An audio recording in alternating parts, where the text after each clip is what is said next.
The bakery on Ashford Street had 3 rules: fresh bread by 6 a.m., no phones behind the counter, and never ask questions when Donna Brim walks through the door. That cold Tuesday afternoon, a struggling mother broke the unspoken 4th rule.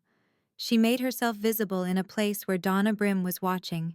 She whispered a request so desperate, so small, it should have disappeared into the hum of the espresso machine.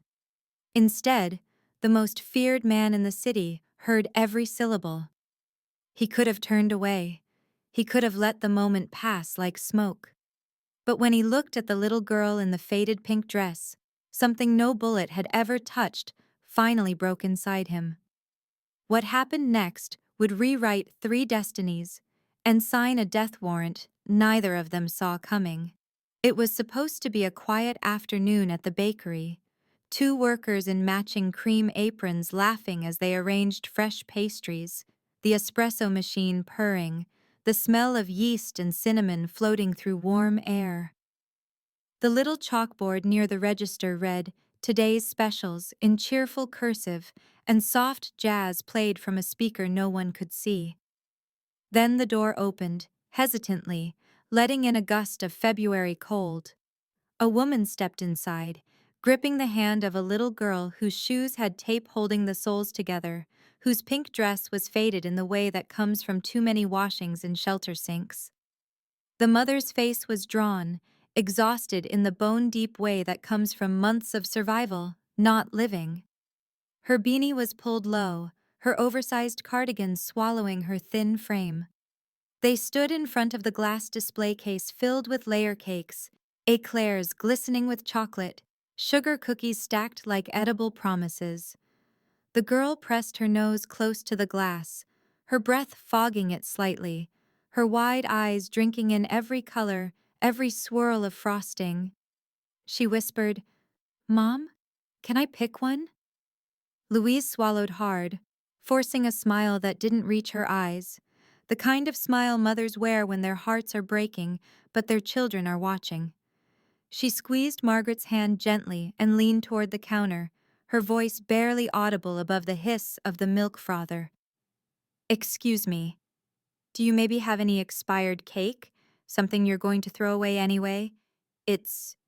it's my daughter's birthday." The 2 workers exchanged a glance. One frowned sympathetically.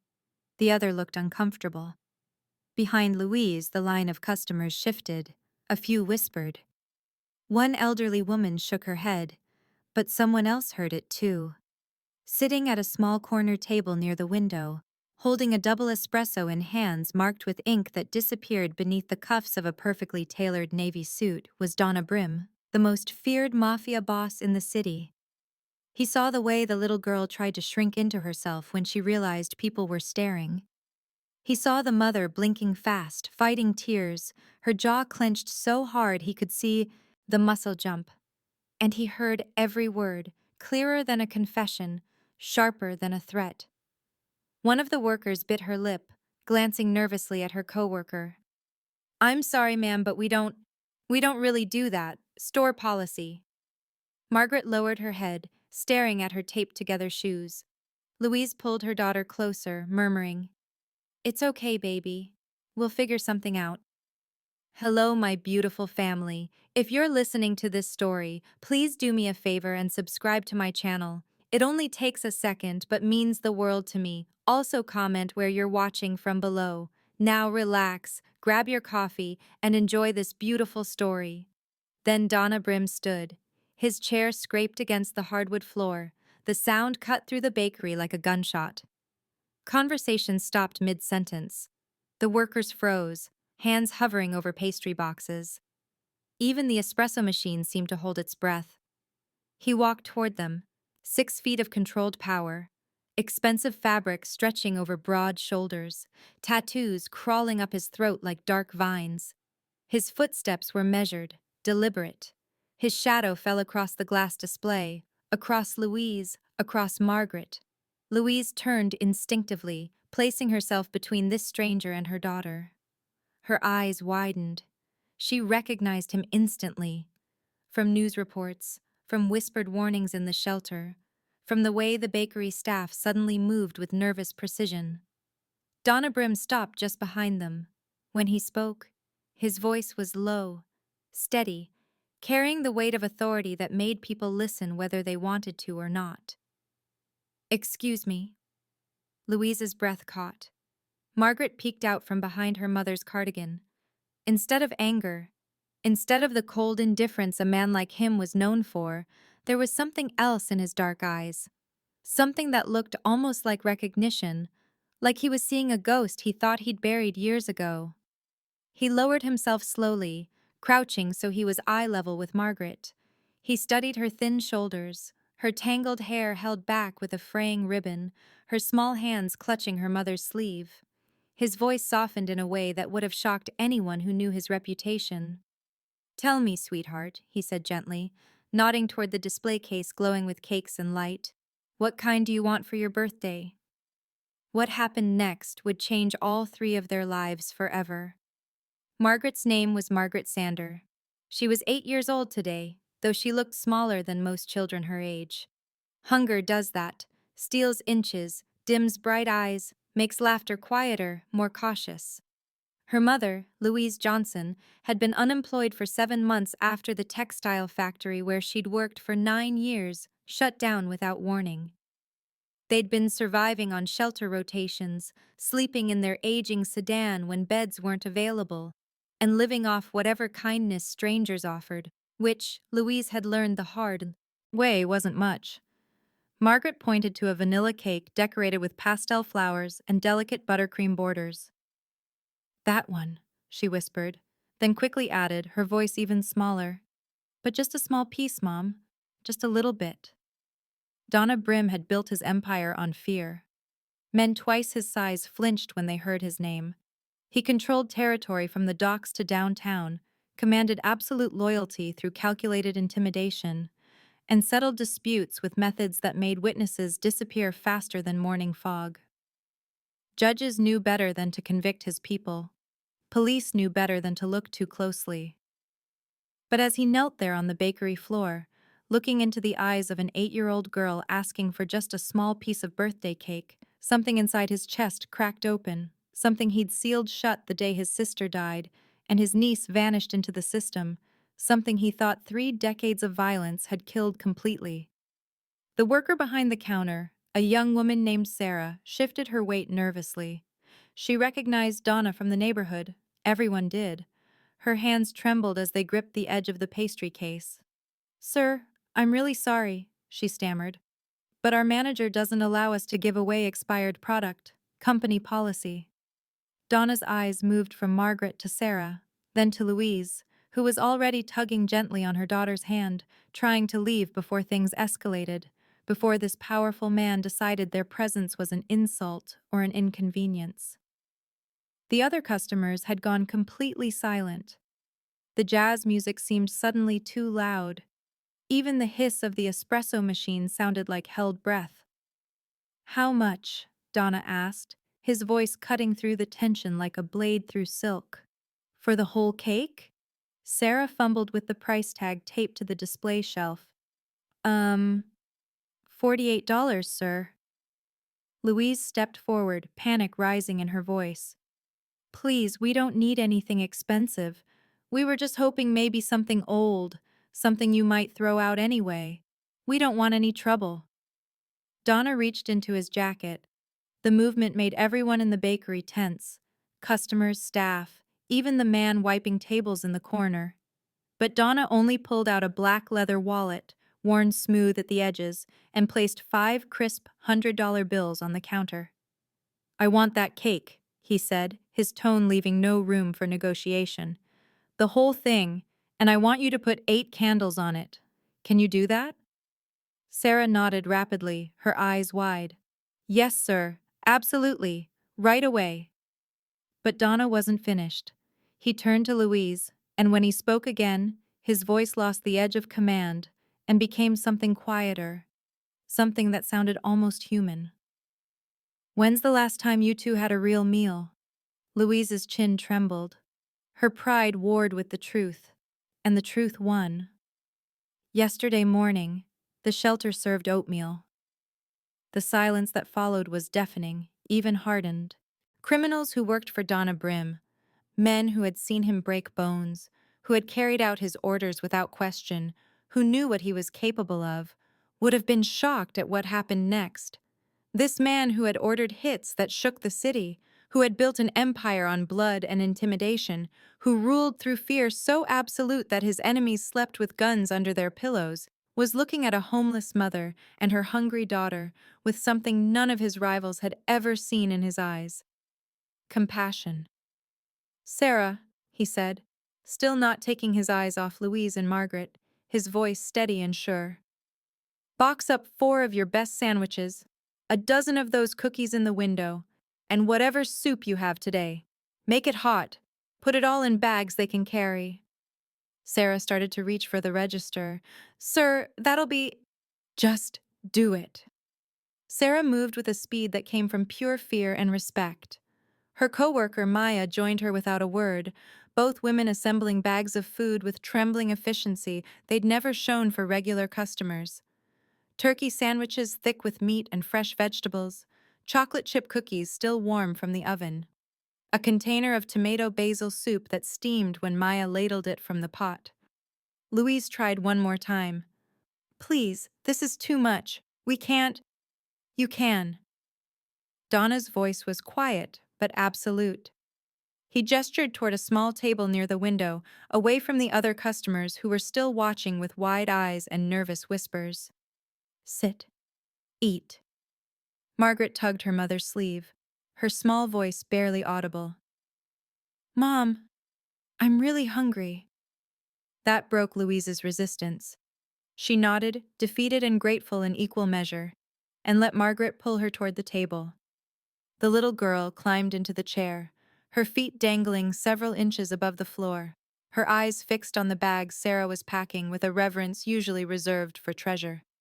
Behind the counter, Sarah carefully placed 8 pink candles into the vanilla cake, her hands steadier now that she had a task to focus on.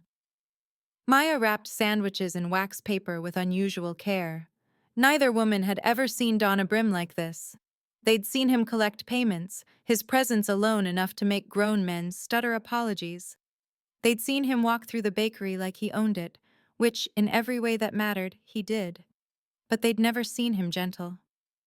When Sarah carried the cake to the table, candles flickering in the afternoon light, Margaret's face transformed. Her eyes went wide, her mouth opened in a silent gasp, and for a moment she looked exactly like what she was, a child experiencing wonder. Something shifted in Donna's chest, sharp and unexpected. He saw his sister Rosa in that expression, the way she'd looked at her own daughter's first birthday cake 17 years ago. He saw his niece Sophia, who would be Margaret's age now if she hadn't disappeared into the system after Rosa's murder, swallowed by bureaucracy and strangers. Louise noticed Donna watching them and instinctively shifted her chair, positioning herself between him and Margaret even as she sat. It was subtle, automatic, the movement of a mother who'd learned that men with power rarely wanted anything good. Donna noticed, and instead of being offended, he felt something stir: curiosity, recognition, maybe even respect. He walked to the window, standing with his back to the glass, arms crossed loosely over his chest. His expression was unreadable, somewhere between contemplation and calculation. He watched Margaret bite into a cookie, watched her eyes close with pleasure at the taste, watched Louise eat with the careful restraint of someone who'd learned not to seem too desperate, even when starving. Outside, across the street, a black sedan idled a moment too long before pulling away. Donna saw it. His jaw tightened almost imperceptibly. The moment he'd shown kindness, he'd made them visible. And in his world, visibility could be fatal. Margaret was halfway through her second cookie when Donna crossed the bakery and sat down across from Louise. She flinched, her hand instinctively reaching for her daughter. "I know about the eviction notice," Donna said quietly, his voice low enough that only Louise could hear. 3 months ago. The apartment on 7th Street. I know you've been sleeping in a 2009 Honda Civic with a cracked windshield, parked behind the 24-hour laundromat on nights when the shelters are full. I know you worked at Hillside Textile for 9 years before they shut down without severance. I know Margaret hasn't been to school in 4 months. Louise's face went pale. Her fingers tightened around the edge of the table. How do you? I make it my business to know things. Donna leaned back slightly, his posture relaxed but his eyes sharp, assessing. Especially things that happen in my neighborhood. Margaret, oblivious to the tension, hummed softly as she picked sprinkles off a cupcake. Donna's gaze shifted to the little girl, and something in his expression cracked. Just for a moment, just enough for Louise to see the man beneath the reputation. I had a sister, he said, his voice rougher now, weighted with old pain. Rosa. She was killed 17 years ago. They called it a robbery, random violence, wrong place, wrong time. His jaw tightened. It wasn't random. It was a message meant for me. She paid for my sins. Louise stopped breathing. She had a daughter, Sophia, 8 years old, same age as yours. After Rosa died, Sophia went into the system, foster care, group homes. I tried to find her, tried to get her back, but by the time I had the resources. He paused, his hands flexing once against the table. She was gone, moved between 3 states, different names and different files. I haven't seen her in 16 years. Margaret looked up then, sensing the shift in the air. Her wide eyes moved from her mother to Donna, quiet and observant, taking everything in, without understanding it. She watches the room the same way Sophia did, Donna said softly. Like she's trying to make herself small enough to disappear. Louise felt tears burn behind her eyes. She blinked them back hard. Why are you telling me this? Because I can help you. Donna's voice regained its certainty, its command. I have an apartment, clean, safe, furnished. I have businesses that need workers, legitimate businesses. Margaret can go to school, a good one, where nobody will ask questions you don't want to answer. I can't. Louise shook her head, panic rising in her chest. I know who you are. I know what you do. I can't let my daughter anywhere near. Near what? Safety? Food? A future? Donna's tone sharpened slightly, then softened again. I'm not asking you to work for my empire, Louise.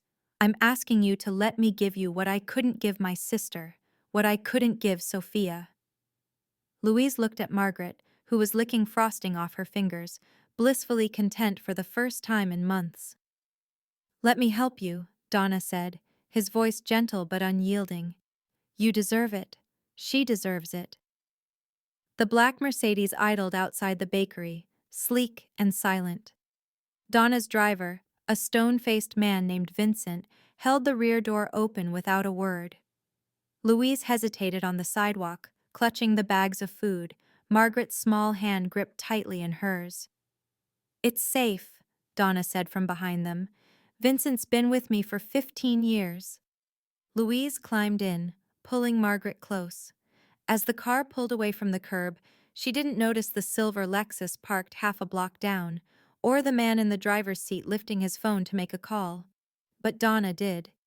His jaw tightened as he watched the Lexus pull into traffic 3 cars behind them. The apartment was on the 4th floor of a renovated brownstone on Maple Street. Louise stood in the doorway, frozen. Hardwood floors gleamed in the afternoon light.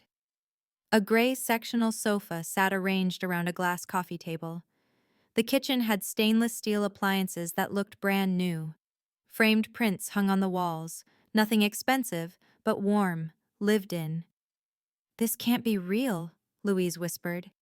Margaret had no such hesitation. She dropped her mother's hand and ran, her worn shoes squeaking on the polished floor. Mom, there's 2 bedrooms, and the bathroom has a bathtub. Her laughter echoed through the apartment, high, pure, unguarded. Louise's throat tightened. She couldn't remember the last time she'd heard her daughter laugh like that. First month is covered, Donna said from the doorway. After that, we'll talk about the job. Louise turned to thank him, but he was already gone. Over the next 3 days, Louise tried to settle in. Margaret enrolled in school, her eyes bright with nervous excitement. They bought groceries, real groceries, not convenience store leftovers. They slept in actual beds with clean sheets. But Louise noticed things. The man who stood on the bow. Corner across the street every morning. Same spot, same dark jacket. The sedan that idled outside the building at odd hours, engine running, windows tinted. The way neighbors whispered when she passed. Not unkindly, but carefully, like they were afraid of saying the wrong thing. She heard Donna's name repeated like an incantation. Donna Brim owns this building. Donna Brim keeps the street safe. Donna Brim. Reverence and fear nodded together. Louise began to understand. She hadn't escaped into safety. She'd stepped into someone else's cage. Across the city, in a penthouse office that overlooked the harbor, Vincent Calabrese leaned back in his leather chair and studied the photographs spread across his desk. Louise leaving the bakery. Margaret clutching a balloon outside her new school. Donna's Mercedes parked outside the Maple Street brownstone. Vincent smiled, cold and calculating. For 3 years he'd been searching for Donna Brim's weakness. Bullets hadn't worked. Bribes hadn't worked. Intimidation was pointless against a man who'd built an empire on fear. But this? A woman and child Donna was protecting? Finally, Vincent murmured, tapping Margaret's photo with one manicured finger. Finally, something that bleeds. He reached for his phone.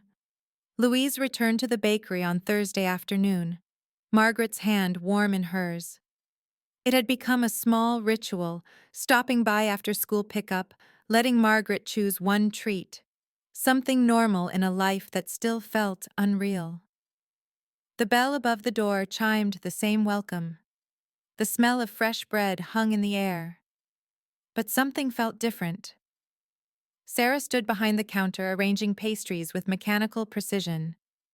When she saw Louise, her smile came too quickly, too bright, like something painted on. "Oh, hi, welcome back." "Hi," Louise said slowly. Margaret pressed against her side, suddenly quiet. Maya was at the register, her movements stiff, her eyes darting toward the corner booth where Donna had sat that first day. It was occupied now by a man Louise didn't recognize. Mid-30s, expensive watch, reading a newspaper with the kind of studied casualness that felt performed.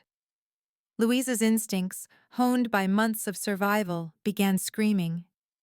Near the front door, another man leaned against the wall, phone in hand but eyes tracking every movement in the shop. He hadn't been there before. Neither had the third man sitting alone at a table near the bathroom, coffee untouched, attention fixed on Louise and Margaret. The little chalkboard near the register still read, "Today's her birthday," in the same cheerful cursive from 2 weeks ago. No one had erased it. No one had updated it. It sat there like a marker, a flag, a signal. Margaret tugged her mother's sleeve. "Mom, can I get—" "Not today, baby." Louise's voice came out tight. She was already backing toward the door, pulling Margaret with her. "We'll come back another time." Sarah opened her mouth, then closed it. Her eyes held something Louise couldn't quite read. Apology, maybe. Or warning.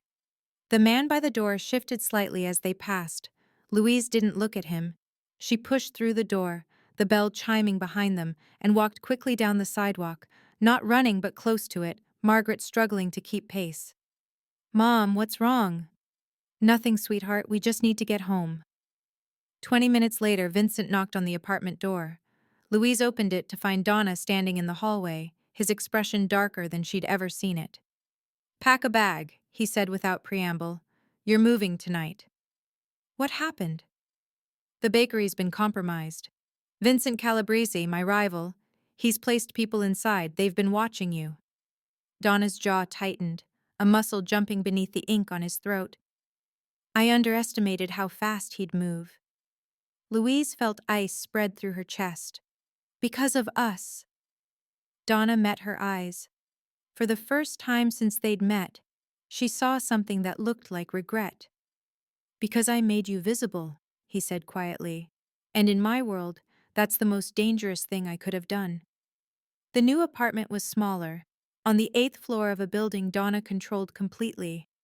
Louise stood at the window watching armed men patrol the street below while Margaret slept in the next room. Donna entered without knocking, his face grim. We intercepted a message. Vincent's people have been asking questions. Margaret's school schedule, her route home, what time you pick her up. He paused, and when he spoke again, his voice was quieter. He's mentioned her by name, Louise. He knows exactly who she is. Something inside Louise shattered and reformed into something harder. No. The word came out sharp, absolute. She turned from the window, her exhaustion replaced by something fierce and burning. No, I'm not going to just sit here and wait for someone to use my daughter against you. I won't be helpless. Not again. Louise, teach me. She stepped toward him, her hands clenched into fists. Teach me how to protect her. Guns, fighting, whatever I need to know. I'm done being the victim you have to shield. Donna studied her for a long moment, seeing past the worn cardigan and tired eyes to something he recognized. The same iron will that had kept her and Margaret alive through months of homelessness. It's not that simple, he said. Then make it simple. Louise's voice didn't waver. Because I'm doing this with or without you, and I'd rather not get us both killed out of ignorance. Donna's mouth quirked slightly. Not quite a smile, but close. All right. We start tomorrow. The training happened in the basement of one of Donna's warehouses, concrete walls absorbing the sound of gunfire. Louise's hands shook the first time she held the Glock 19, its weight foreign and terrifying. Breathe, Donna said from behind her, his voice steady. Fear makes you tense. Tension ruins your aim. Breathe through it. Yeah. Fired. The shot went wide, hitting the target's shoulder instead of center mass. Again. By the end of the first week, her hands stopped shaking. By the second, she could field strip the gun and reassemble it in under a minute. Donna taught her how to assess a room for exits, how to recognize when someone was carrying concealed, how to move through a crowd without drawing attention. You're not trying to win a fight, he told her during knife defense training. You're trying to survive long enough to get Margaret to safety. That's your only goal. Louise absorbed everything with focused intensity. She learned to breathe through fear, to think while her heart raced, to act when every instinct screamed at her to freeze. Donna found himself watching her differently, not as someone he'd saved, but as someone who refused to stay saved, someone choosing to stand rather than hide. In the corner of the warehouse, Vincent the driver, Donna's lieutenant for 12 years, watched with narrowed eyes. He saw the way Donna's attention had shifted, the way he spent hours training this woman when he should be planning their countermove against Calabrese. He's going soft, Vincent muttered to another guard. All this over some homeless woman and her kid. Vincent the driver made the call from a burner phone in a gas station bathroom 3 blocks from Donna's compound. The number rang twice before Vincent Calabrese answered. She works Tuesday and Thursday mornings at the community center on 5th, Vincent said, his voice flat, emotionless. 10 a.m. to 2 p.m., the kids' school lets out at 3:15. They walk the same route every day, 5th to Maple, then cut through the park. And Brim? Meets with the dock supervisors every Wednesday at noon. Takes the same car, same driver. Me. He's been distracted, scattered, spending too much time playing house with the woman. Vincent's tone dripped with contempt. He's vulnerable. Calabrese laughed, low and satisfied. Good. Very good. Keep feeding me information. When we move, I want it clean. The girl first, that'll bring him to his knees. Then we finish this. Vincent ended the call and flushed the burner's SIM card down the toilet.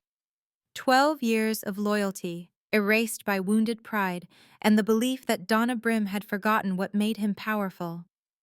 Vincent had watched his boss build an empire on fear and precision. Now he was watching him throw it away for sentiment. It was pathetic, and it was going to get them all killed, unless Vincent acted first. Donna stood in his office, city lights sprawling below, and studied the map on his desk. Red pins marked Calabrese's known locations, blue pins marked his own. For 3 weeks, he'd felt something off. Shipments delayed by minutes, meetings that felt too exposed, information leaking faster than it should. Someone was talking, someone close. But he couldn't see who. His inner circle had been with him for years. He trusted them with his life, with his business, with everything. He trusted them with Louise and Margaret. The thought made his jaw clench. If he was wrong, if someone had turned, he pushed the thought away. Margaret's 9th birthday was in 2 days. Despite everything, he wanted to give her something good, something that felt normal. The original bakery was still compromised, but he'd found another, smaller, family-owned, trustworthy. He'd have his people sweep it twice. Postcards, make it a fortress disguised as a celebration. It would be safe. Louise felt it the moment Donna mentioned the bakery party, a cold weight settling in her stomach, instinct screaming that something was wrong. "Are you sure that's a good idea?" she asked carefully, watching Margaret color at the kitchen table, oblivious and happy. "I've secured it. My people will be everywhere." Donna's voice was confident, certain. "She deserves a real birthday, Louise, not another year spent looking over her shoulder." Louise wanted to argue, wanted to say they should stay inside, stay hidden. But Margaret looked up then, her eyes bright with hope, and Louise felt her resolve crumble. "Okay," she said quietly, forcing a smile she didn't feel. "Okay, we'll go." But that night, after Margaret fell asleep, Louise checked the Glock hidden in her nightstand drawer, just in case. The bakery glowed with warmth, streamers in pink and purple draped across the ceiling. A fresh vanilla cake sat on the corner table, 9 candles waiting to be lit. The owner, an elderly woman named Mrs. Chen, smiled as she arranged cookies on a platter. Margaret spun in a circle, her new dress, pale yellow, no tape holding it together, flaring around her knees. "Mom, look! They have the good sprinkles!" Louise tried to smile, but her eyes kept scanning the room. 4 of Donna's men positioned at strategic points, Vincent by the door, 2 more outside. It should have felt safe. It didn't. Donna stood near the window, relaxed but alert, his hand resting casually near the concealed weapon at his hip. He caught Louise's eye and nodded once. "We're ready." Louise turned toward the pastry case, pretending to examine the cookies, and that's when she saw it. In the reflection of the curved glass, a man outside, moving deliberately toward the entrance. Not Donna's man. He reached for the door handle, and instead of opening it, he slid something through, a chain, a lock, securing it from the outside. Louise's blood turned to ice. "Donna!" The front window exploded inward. Glass sprayed across the floor like deadly rain. Margaret screamed. Gunfire erupted from the street. Sharp, rapid cracks that shattered the warmth into chaos. Donna moved instantly, throwing himself toward Margaret, shielding her with his body as the table splintered from a hail of bullets. Vincent drew his weapon, but didn't fire at the windows. He turned it toward Donna. "Vincent! No!" Louise shouted, but her voice was lost in the chaos. One of Donna's men went down, blood blooming, across his shoulder. Another dove behind the counter. Mrs. Chen scrambled toward the kitchen, sobbing. Louise's training kicked in like muscle memory. She saw the dropped Glock 3 feet away, abandoned by the fallen guard. No hesitation. She lunged for it, her fingers closing around the grip as bullets tore through the air above her. "Margaret! Kitchen! Now!" Louise grabbed her daughter's arm and shoved her toward the back, toward safety, even as her heart hammered against her ribs. Margaret stumbled through the doorway. Louise positioned herself at the threshold, weapon raised, stance solid, feet shoulder-width apart, arms steady, breathing controlled despite the terror screaming through her veins. A man in a black jacket kicked through the side door. Louise fired twice, center mass, just like Donna taught her. The man dropped. Donna stared at her from across the ruined bakery, this woman who'd once whispered for expired cake, now standing between her daughter and death with a smoking gun in her hands and fire in her eyes. For the first time in 20 years, Donna Brim felt something close to hope. Then Vincent's bullet caught him in the shoulder, and everything went red. Vincent Calabrese, the rival, not the driver, Louise realized with sickening clarity, kicked through the kitchen door before Louise could react. Margaret screamed as he grabbed her, yanking her small body against his chest, gun pressed to her temple. "Drop it!" he shouted at Louise. "Drop it or she dies right here!" Louise's hands shook, but she didn't lower her weapon. In the main room, Donna clutched his bleeding shoulder, Vincent the traitor already dead at his feet, killed by the remaining loyal guard. Donna staggered toward the kitchen doorway, his face ashen, his weapon raised despite the pain radiating through his body. But when he saw Margaret, her terrified eyes, the gun against her head, Calabrese's finger on the trigger, he froze. Every instinct that made him feared, every ruthless calculation that built his empire dissolved into one paralyzing truth. If he missed, Margaret died. If he hesitated too long, Margaret died. If Calabrese's finger twitched, Margaret died. The man who'd never flinched from violence couldn't move. Louise could. "Wait." Her voice cut through the chaos, steady and clear. She lowered her gun slowly, placing it on the ground. "Take me instead. Please. She's just a child. Take me." She stepped forward, hands raised, moving toward Calabrese with deliberate slowness. "Mom, no," Margaret sobbed. "It's okay, baby. It's okay." Calabrese's eyes flicked toward Louise, calculating. A grown woman was better leverage than a crying child. His grip on Margaret loosened fractionally as he shifted his aim toward Louise. That quarter second was all Donna needed. The shot was perfect.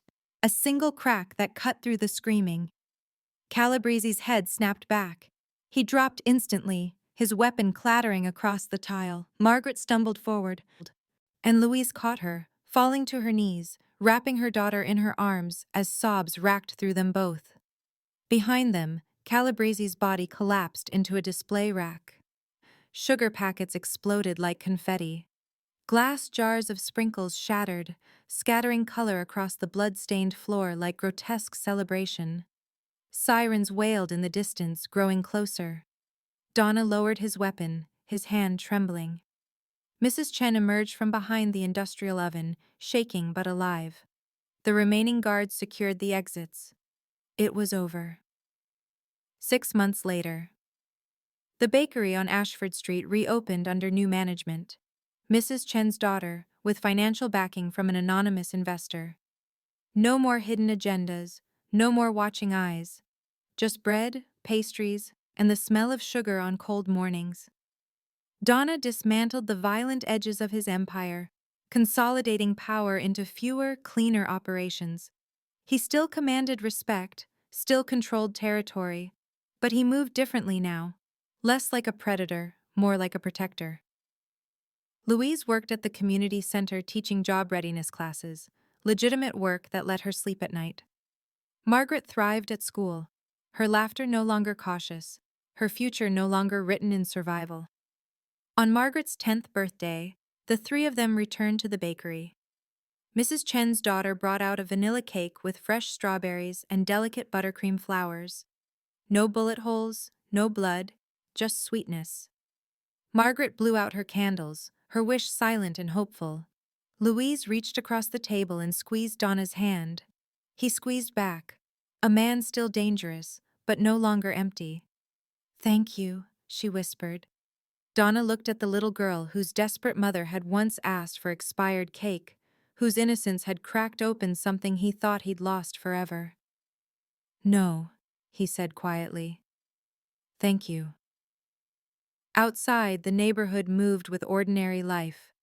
No shadows, no threats. Just a cold afternoon, warm bread, and three people who'd found family in the last place any of them expected. Some stories begin with violence. This one began with kindness, and survived because of love worth fighting for.